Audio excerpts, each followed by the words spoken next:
Hello everyone, কী অবস্থা সবার, কেমন আছেন? সেদিন রাত্রে 8:30টার দিকে আমার আর আমার কাজিনের অনেক খিচুড়ি খেতে ইচ্ছা হচ্ছিলো।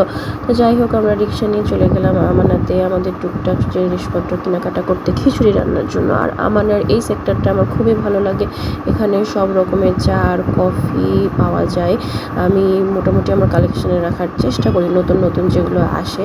আর এটা ছিল সেদিন রাতের আমাদের ছোটোখাটো একটা শপিং। তারপরে আমরা কি করলাম সেটা হচ্ছে কড়াইয়ে পেঁয়াজ দিয়ে এই আদা বাটা রসুন বাটা দিয়ে তারপরে খিচুড়িটা রান্না করে ফেললাম। বিষয় হচ্ছে, এই খিচুড়ির প্যাকেটটা যখন আমরা নিই তখন আমার এক ভাইয়াকে জিজ্ঞেস করেছিলাম, ভাই এটা কয়জনের জন্য? ভাইয়া বলেছিল, আপু এটা দিয়ে 2 জন খেতে পারবে। কিন্তু বিশ্বাস করেন, রান্না করার পরে আমরা 3 দিন ধরে খাইছি, তারপরেও শেষ হয়নি। আমি জানি না ভাইয়াটা আদৌ জানে কি না যে এটা কয়জনের খাওয়ার জন্য এই প্যাকেটটা। যাই হোক, খিচুড়ি রান্নার পাশাপাশি আমরা এপাশে একটা স্পেশাল ডিম ভাজি করেছিলাম। আর এই যে দেখেন আমাদের ল্যাংড়া বেগুন, কারণ হচ্ছে বেগুনে এত বেশি পোকা ছিল। এই বেগুনটা যদি আমি কিনতাম তাহলে যে কি হতো, আমার 14 গোষ্ঠী উদ্ধার হয়ে যেত। কিন্তু বেগুনটা যেহেতু আমার মা কিনেছে, তাই একটা টু শব্দও করে নাই।